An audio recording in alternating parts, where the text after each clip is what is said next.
ঘড়ি বসে অপেক্ষা করি কবে হবে কাল ফুটবে সকাল।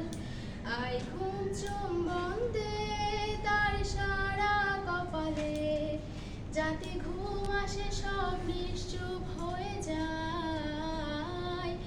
আয় চাঁদ মামা কাছে আয়, যাতে অন্ধকার না হয়। আলো মাখা কপালেতে টিপটাতে যাতে কিছু আলোকিত হয়, সে যাতে ভয় না পায়।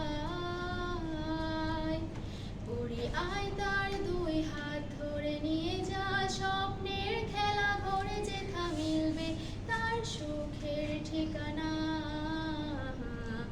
তারা দল ছুটে আয় এইখানে, তার ঘুমখানা যাতে না ভাঙে, তাই নিয়ে যা তাকে স্বর্গের বিছানায়। অন্ধকার রাত নিশ্চুপ সব জোনাকির দল আজও জেগে আছে, তারা হয়তো অপেক্ষায় তোমার ঘুমের। হাতে রেখে হাত দেখে ঘড়ি বসে অপেক্ষা করি কবে হবে কাল ফুটবে সকাল।